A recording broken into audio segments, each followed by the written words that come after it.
ويا محلى اليوم يلي بيكون عندك فيه طبخة وتكون طبختك جاهزة. والأحلى من هيك تكون الطبخة ملوخية، الأكلة الملوكية يلي بيحبها الكل، معشوقة الجماهير. يوم من أيام حياتي، يوم هادئ ولكن في القلب لوعة اشتياق. الانشغال بالنفس نعمة حقيقية، والقعدة بالبيت بعيدا عن ضجيج بالخارج غير شكل يا جماعة. اليوم المقدمة مخلوطة بين العامية والفصحى. خلونا نبلش الفيديو، لا تنسوا اللايك والاشتراك والتعليق الحلو مثلكم. ويا عيني لو هالطيارة تطير وتوديني عند أمي وعند أهلي، والله اشتقنا لكم كتير. والحياة عن جد ونحن بعاد عن أهالينا صعبة. في كتير بعرف من متابعاتي، أغلبكم أصلا كمان كلياتكم بعيدين عن أهاليكم وعن أمهاتكم ومتغربين. عن جد شو بدنا نوصف حالنا بكلمة هيك يا جماعة؟ يعني نحن هيك البنات المتغربين عن أهالينا وتزوجنا ونحن بعاد. يمكن نحن البنات الخارقات. يعني عن جد صعبة صعبة، والله صعبة هي يعني الحياة ونحن بعيدين هيك عن أهالينا. ومرة مرة يعني.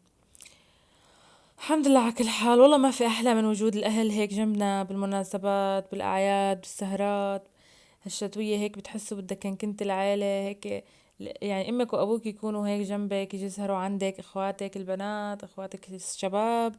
يعني هيك هدول الشغلات كلياتها بتلاقوها إلى نكهة ونحن محرومين منها. الله يا رب يعوضنا عن جد عن هالأيام هي اللي عشناها بعيدين عن أهالينا يعني. ونحن صغار لسه بنحس حالنا بحاجة أهالينا يعني، بحاجة إمنا تكون جنبنا وقت نكون مرضانين. مين مننا مين مننا ما مرض وما حس بهالوحدة هي وقت اللي تكون هيك. يعني وقت تكون الأم مثلا بنفس المدينة اللي انت فيها غير يعني، أو بنفس البلد، تيجي لعندك بتساعدك، وانت كمان بنفس الوقت وقت هي تتعب بتروحي بتساعديها. وقت تمرض لا سمح الله بتروحي بتطبطبي عليها بتشوفيها. يعني كل هالشغلات نحن محرومين منها، وحتى أهالينا كمان محرومين منا يعني. الله يعيننا ويعينهم عن جد. تجي أعياد بتروح أعياد، تجي مناسبات بالعيلة، أخوكي بيتزوج، أختك بتنخطب، عيد الأم، كله هدول الشغلات ما بنقدر أبدا يعني هيك نكون بيناتهم ولا نشاركهم الأفراح إلا ورا الشاشات أبدا يا جماعة. يعني عن جد صار شي ممل يعني. يعني الواحد هيك بيشتهي يجي العيد ونروح هيك الصبح ندق باب بيتهم، هيك امنا وابونا عن جد، هيك نبوس ايديهم ونقول لهم كل عام وانتم بخير. كله شاشات وتليفونات ومكالمات فيديو، ده اخلقنا عن جد يا جماعة. بس الحمد لله انه فيها المكالمات وفيها التليفونات وفي الانترنت. يعني مثل قبل كانوا يتغربوا ما يقدروا يحكوا مع اهاليهم ولا ابدا يقدروا يتواصلوا بسنين يعني، الا عن طريق الرسائل الورقية. كمان صعب يعني كتير عن جد. بس سبحان الله بتلاقوا كل جيل يعني مختلف عن اللي قبله. بتلاقوا مثلا هلا كترت الغربة كترت، يعني بتلاقوا هلا اغلب البنات واغلب الشباب متغربين. بس في شي بالمقابل مهون يعني هذا الموضوع، انه في مثلا انه امت ما بدنا بنقدر نتصل فيهم نشوفهم صوت وصورة نحكي معهم. يعني قبل بتلاقوا كانت يمكن يعني الناس والشباب والبنات اللي يتغربوا اقل، بس كانوا كمان انه يعني ما عندهم كمان تواصل هيك سريع مثلنا. فالحمد لله يعني الله بيبلي وبيعين مثل ما بيقول المثل. الحمد لله يعني كمان وجود زوجي جنبي كمان بيهون علي كتير الغربة يعني. أكيد لأنه الزوج إذا كان كويس وحنون، ويعني مثل ما بيقولوا رجل بكل ما تعنيه الكلمة من المعنى، وأخلاقه عالية، بيكون هو الأب والأم والأخت والرفيقة والصديقة يعني. الحمد لله يعني. بس كمان بتحسوا انه اكيد يعني الفراغ تبع الام والاب وهيك العيلة إلا ما يكون يعني موجود يعني. رغم ذلك أكيد يعني، بس أكيد بهون يعني إنه الزوج إذا كان كويس، هذا الشي بهون يعني. الحمد لله يا رب يعني. والله يخلي لي زوجي هيك جنبي ويديمنا لبعض، ويخلي لكم كمان أزواجكم وأولادكم وأمهاتكم وكل أحباب قلبكم يا رب. وهلأ هون يا جماعة بهذا الفيديو عم بعمل ملوخية، الأكلة الملوكية اللي ما في حدا بيحبها، عفوا اللي ما في حدا إلا بيحبها. فعن جد هي الأكلة بعشقها يعني. وهلأ كمان هي الأكلة بذكرني بأمي كتير، لأني وقت كنت يعني إنه ببيت أهلي وهيك كنت دائما أقلها تعمل لي إياها، وكانت تعمل لي إياها على طول. كنت آكل منها ما أشبع يعني. أتغدى يمكن شي 10 مرات منها، آكل على الغداء، أرجع آكل بعد شوي صحن، أرجع آكل ساعة مثلا بالليل الساعة 2 ساعة 1. فكنت آكل كتير منها وقت اللي تعملها. فيعني كتير كان هيك ناكل بالليل. ما بعرف هلا أنا وقت كنت ببيت أهلي كنت أحب الأكل بالليل كتير. كان له شعور خاص هيك نقوم على هالمطبخ بالليل نشوف شو في شغلات نعملها. ناكل اندومي، ناكل هالشغلات. هلا هون مثلا بعد ما تزوجت وصرت ببيت لحالي وهيك، ما بقى بشتهي مثل قبل هيك اعمل هالشغلات هاي، انه ايه بنحط اكلات سهرات نقروشات كذا. بس هيك يعني هدول هيك الشغلات كنا نسويهم، ما بعرف مين مثلي كمان.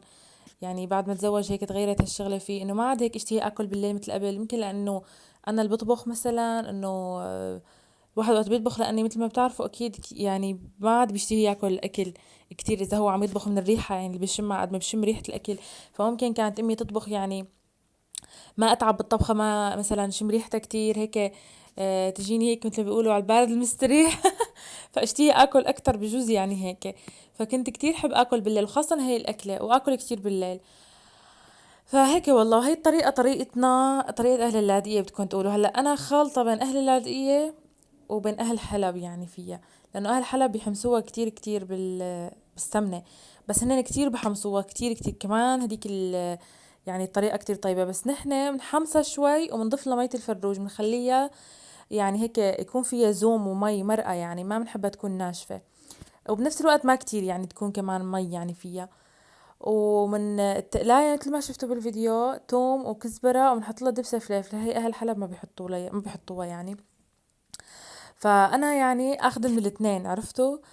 فكتير كتير يعني بحب انه احط لها معلقة دبسة فلفل، بتعطيها طعمة طيبة، ونحب المي تبعها يعني. ومثل ما كنتم شايفين بالفيديو هيك طريقتي، هي طريقتي. ما حبيت اكتب المقادير لانه كل شيء واضح يعني بالفيديو، شو عم حط وشو عم بعمل وشو عم شيل. وعن جد يعني هي الاكلة، يعني عن جد وقت اللي بعملها يعني لازم بعدها امشي، عن جد امشي، لانه باكل كتير منها. وهون هيدا الفيديو لاحكي لكم شو صار. هذا الفيديو، المقطع اللي عم بطبخ فيه هذا قبل بيوم من المقاطع التانية الموجودة بالفيديو. يعني أنا خلطت لكم تكون تقولوا يومين تصوير مع بعض، لأنه هاي الأكلة ضلت عندي يومين، عرفتوا كيف. فبالمقاطع التانية كان أنا عندي طبخة، يعني لهيك ما صورت لكم طبخة. فهيك والله مثل ما كنتم شايفين، غير شكل مع عصرة الحامض. كمان بنحب نعصر لها حامض نحن الملوخية. كتير بتصير طيبة كمان بالصحن هيك غير شكل. والله لا اشتهيت عليها. طبعا خلصت يعني، هلا انا عم سجلكم الصوت. فهيك يا جماعة، هيك كانت أكلتي وهي طريقتي بالملوخية. وبعدها يا جماعة هون بقى المقاطع الجاية، مثل ما قلت لكم هاي المقاطع اللي تاني يوم من الطبخة. كان عندي كمان ملوخية ورز. فكمان حبيت فرجيكم انه كيف كان يومي وانا عندي طبخة ومرتاحة من هالهم. احلى شعور وقت يكون في عندكم طبخة، وعن جد يعني هيك ما عندكم شي غير انه مثلا ترتيبات البيت البسيطة وهيك شغلات. ويا عيني هيك وقت اللي عن جد يكون يومك مليان هيك شغلات، لنفسك عن جد، لبيتك، لعيلتك. هيك يعني الواحد يشغل حاله ويشغل نفسه بحاله، ما ينشغل بأمور ثانية، بأمور ما بتخصه. عن جد أنا كتير كتير يعني بحسها هي نعمة من رب العالمين، إنه يكون النهار هيك منظم منسق. آم، ممكن ما يكون هذا النهار صاير فيه شغلات بتجنن، أو ممكن يكون مثلا يوم روتين عادي، يوم مثل أي يوم. بس عن جد هذا اليوم بيكون نعمة نعمة بحياتنا. الحمد لله إنه ما بيكون في مصايب، ما بيكون في ابتلاءات، ما حدا مننا متأذى. عن جد يعني هيك تحسوا براحة نفسية وقت اللي هيك تفكروا بهذا الشي منيح. وهو عن جد الحمد لله على هذا اليوم. فعن جد ما في أحلى يا جماعة من انشغال النفس بحاله، هيك ننشغل بنفسنا. يعني ننشغل كيف نطور من مثلا عباداتنا، ننشغل كيف نطور من عقلنا، فكرنا، شكلنا الخارجي، شكلنا الداخلي يعني قلبنا. هيك يعني نركز على حياتنا وعلى حالنا بس. ولا في أحلى من هيك عن جد. نقرأ كتاب، نقرأ معلومة جديدة، نتسمع على قصة هيك تكون حقيقية فيها هيك حكمة.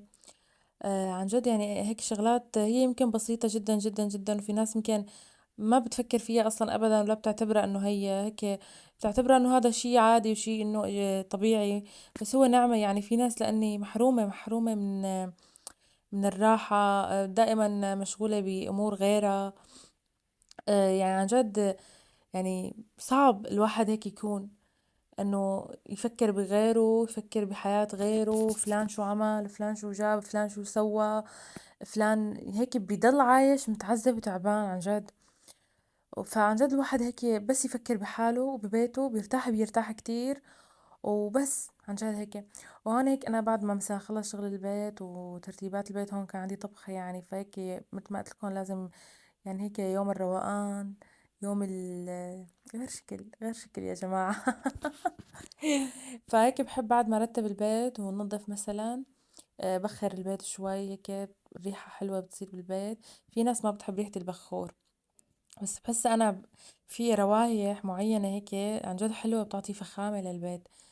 فبحب كتير بخر، وبحس انه اكتر شي بيروح ريحة الطبخ من البيت وكذا هالامور هاي، هو الشي الوحيد اللي بغطي هو البخور يعني. ملطفات الجو جربتها كتير، هالامور هاي، الزيوت العطرية وهدول الشغلات يعني كمان منيحة، بس بحسيت البخور اقوى شي يعني، بيعلق عن جد بالبيت وبغطي مثلا. هلا قد ما نظفنا، لانه بتعرفوا خاصة اذا قلينا وعملنا هالشغلات، قد ما نظفنا بالبيت وقد ما سوينا بتحسوا يعني بتضل معلقة الريحة، ريحة الطبخ شي يعني بتضل قد ما كان. فريحة البخور هيك بحس انه اكتر شي بتفيدني يعني انا لبيتي، وهيك بتغطي يعني على ريحة الطبخ وهالامور هاي. وهون كمان بعد ما تغدينا وسخنت الملوخية تاني يوم مثل ما قلت لكم، كمان قلت هيك شوف عندي بواقي فواكه، بواقي طبعا يعني كان موجود. كان عندي شوية برتقانات على شوية تفاحات، كمان قشرت وقطعت مثل ما كنتم شايفين يا جماعة. أنا اعملوا حالكم ما كنتم شايفين، ماني شاطرة بتزيين صحون الفواكه وهيك.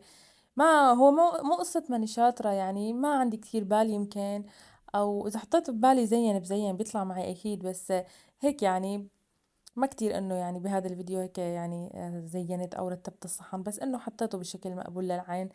فهيك مثل ما انكم شايفين كنت عم اقشر شوية فواكه وقطع، طبعا ما قشرت التفاحات لانه نحن بنحبهم بقشره، والاحرى زوجي بحب كتير التفاح الاحمر بقشره، فلهيك يعني تركته بقشره. وهيك نشوف شو في عنا شغلات هيك للسهرة البسيطة. كالعادة بتعرفوا انتو الشتوية ما بينحمل الواحد يعني يقعد هيك وما يحرك تمه، لازم يضل عم يتنقرش بشي يعني. ما بنقدر بالشتوية نضل هيك قاعدين عم نتفرج عادي يعني، ما في شي هيك نتسلى فيه. فهيك والله حطيت شوية كمان كعكات مالحين طيبين كمان جنب الشاي، وشوية بزرات الموجود يعني بالبيت، جود بالموجود. أكيد بدها فنجان قهوة غير شكل بهذا الوقت، والمسا فنجان القهوة. هيك يعني بحس أنا الناس اللي بتحب القهوة بالليل هدول الناس اللي بيعرفوا عن جد هيك، يلي مزاجهم عالي عن جد. الناس اللي بتحب القهوة بالليل تحديدا بزيادة يعني، هدول الناس اللي مزاجها عالي. هيك بحس انه خلص بعد ما يخلصوا كل شغل البيت وكل امور البيت وكل الشغلات هاي، هيك فنجان القهوة هيك مثل، عرفتوا هيك الشخص اللي بيكون هيك قاعد عم يتفرج من فوق هيك على الإطلالة هيك تبعيت مثلا المكان الموجود فيه. بحس أنا القهوة بالليل بعد ما أنتوا تخلصوا شغلكم تتفرجوا هيك على إنجازات النهار، لو إنجازات بسيطة لو هي بس يعني، هيك بحسها انه يعني هي هذا الفنجان اخر الليل او المساء، فنجان هيك اخر النهار بعد التعب له متعة خاصة ونكهة خاصة. صح ولا لا يا جماعة؟ لهون بدكم تقولوا ناريمان عبت بس فنجان واحد، الفنجان التاني ليش ما عبيته؟ لانه كنت عاملة لزوجي انا قهوة، وقلت له بتشرب مرة تانية؟ قال لي لا، وكمان شفته كترة القهوة ما كويسة، فلهيك عبيت بس فنجاني وطلعته بالفيديو يعني. وهيك والله هيك بيكون خلص نهارنا، والحمد لله على نعمة النهار الهادي واليوم الهادي، والله يجمعنا بأهلينا جميعا. ومثل ما قلت لكم عن جد ما في حدا حياته كاملة يعني، سبحان الله بتلاقوا مثلا في عنا نعم، ونفس الوقت بالمقابل في عنا شغلات كمان فاقدينا بحياتنا، مثل أحد الشغلات إنه بعدنا عن أهالينا، أو تحديدا عني أنا عم بحكي بعدي عن أهلي مثلا. يلا الحمد لله على كل حال، الله يجمعنا يا رب بخير وسلامة. وبودعكم وبقولكم بشوفكم فيديو جديد. كانت معكم ناريمان حبايب القلب، لا تنسوا الاشتراك وتفعيل زر الجرس، وتتركوا لي تعليقات حلوة مثلكم. بحبكم كتير، باي باي.